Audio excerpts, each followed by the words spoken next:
páginas 11 a 15 do livro O Segredo da Civilização Divina, escrito por Abdu'l-Bahá no ano de 1875. Aqueles que sustentam que esses conceitos modernos somente se aplicam aos outros países e são irrelevantes ao Irã, que eles não satisfazem suas exigências ou se adaptam ao seu modo de vida, desconsideram o fato de que outras nações já foram como somos atualmente. Não contribuíram estes novos sistemas e procedimentos, estas iniciativas progressistas para o avanço daqueles países? Foram os povos da Europa prejudicados pela adoção de tais medidas? Ou, pelo contrário, eles alcançaram por estes meios o mais elevado grau de desenvolvimento material? Não é verdade que durante séculos o povo da Pérsia tem vivido, como vemos vivendo atualmente, levando a cabo o modelo do passado? Resultaram quaisquer benefícios discerníveis? Algum progresso foi realizado? Se estes fatos não tivessem sido comprovados pela experiência, alguns em cuja mente a luz da inteligência nativa está obscurecida, poderiam questioná-los em vão. Pelo contrário, entretanto, cada aspecto destes pré-requisitos para o progresso tem sido testado repetidas vezes em outros países e seus benefícios demonstrados tão plenamente que até mesmo a mais tola das mentes pôde entendê-los. Consideremos isto de forma justa e sem preconceitos. Perguntemo-nos qual desses princípios básicos e sensatos procedimentos bem estabelecidos falharam em satisfazer nossas necessidades atuais ou seriam incompatíveis com os melhores interesses políticos da Pérsia ou injuriosos para o bem-estar geral de seu povo. Seriam a expansão da educação, o desenvolvimento de artes e ciências úteis, o fomento à indústria e à tecnologia coisas prejudiciais? Pois tal esforço só ergue o indivíduo do interior da multidão e o eleva das profundezas da ignorância às mais elevadas alturas do conhecimento e excelência humana. O estabelecimento de uma legislação justa, em harmonia com as leis divinas, que garantem a felicidade da sociedade e protegem os direitos de toda a humanidade, e constituem uma prova inexpugnável contra a agressão, tais leis, assegurando a integridade dos membros da sociedade e sua igualdade perante a lei, inibiriam sua prosperidade e sucesso? Ou se através do uso das faculdades de percepção, alguém pudesse traçar analogias, partindo das atuais circunstâncias e das conclusões tiradas a partir da experiência coletiva, e pudesse visualizar como tornar realidade as situações apenas potenciais no momento, seria irracional considerar que tais presentes medidas garantiriam nossa segurança futura? Pareceria míope, imprudente ou insano, constituiria um desvio daquilo que é justo e apropriado, se tivéssemos que fortalecer nossas relações com países vizinhos, vir a firmar tratados com as grandes potências, estabelecer laços de amizade com governos bem-intencionados, olhar para a expansão do comércio com as nações do Oriente e do Ocidente, desenvolver nossos recursos naturais e aumentar a riqueza de nosso povo?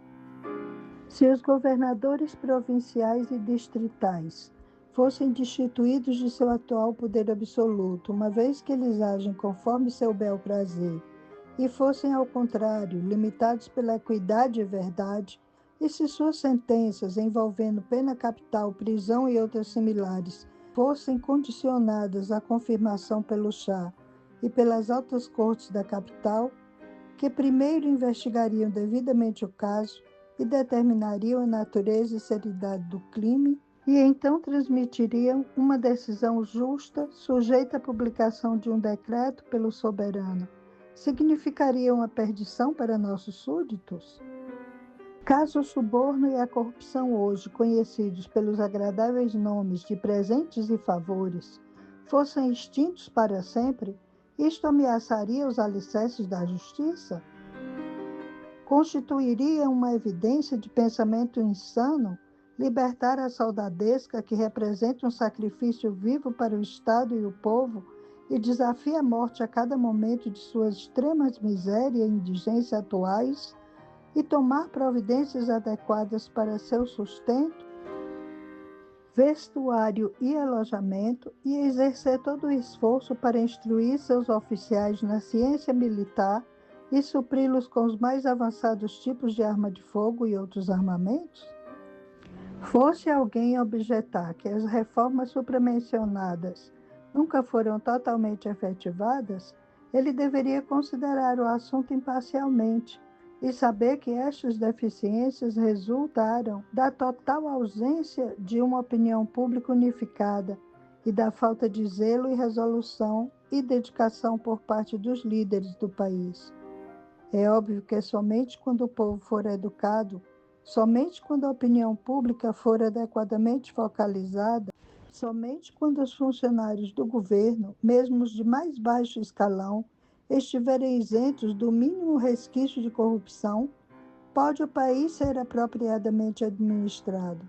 Somente quando a disciplina, a ordem e um bom governo atingirem o grau em que o indivíduo, mesmo que ele desenvolvesse seus máximos esforços para assim proceder, encontrar-se ainda incapaz de desviar-se na espessura de um fio de cabelo do caminho da retidão, podem as desejadas reformas serem consideradas totalmente estabelecidas. Além disso, toda e qualquer instituição, ainda que seja um instrumento do maior bem à humanidade, pode ser mal utilizada. Seu uso adequado ou abuso dependem dos vários graus de discernimento, capacidade, fé, honestidade, dedicação e magnanimidade dos líderes de opinião pública. O Shah certamente fez a sua parte, e a execução das medidas benéficas propostas está agora nas mãos das pessoas que trabalham nas assembleias consultivas. Se esses indivíduos provarem ser puros e magnânimos, se eles permanecerem livres da mácula da corrupção, as confirmações de Deus farão deles uma fonte inesgotável de dádiva à humanidade.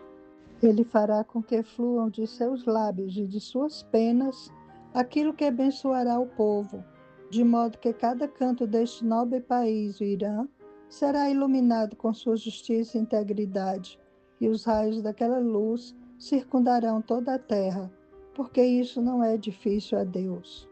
Caso contrário, está claro que os resultados provar-se-ão inaceitáveis, pois se tem testemunhado claramente em certos países estrangeiros que logo após o estabelecimento de parlamentos, aqueles corpos realmente afligiram e confundiram o povo, e suas bem-intencionadas reformas produziram resultados maléficos.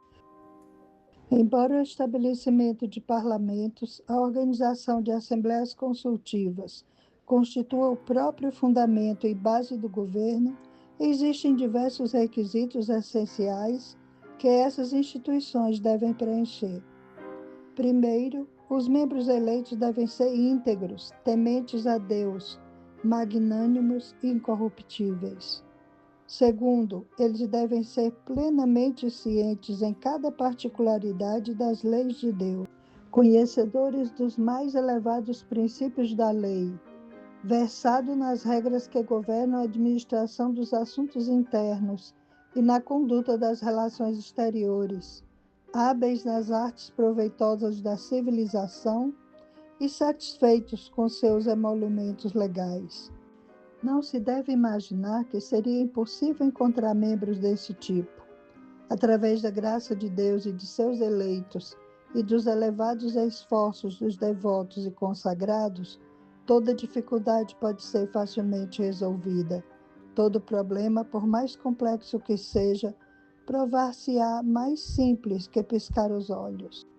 Se, todavia, os membros destas assembleias consultivas forem inferiores, ignorantes, desinformados das leis de governo e administração, insensatos, mal-intencionados, indiferentes, indolentes, egoístas, nenhum benefício advirá da organização de tais corpos.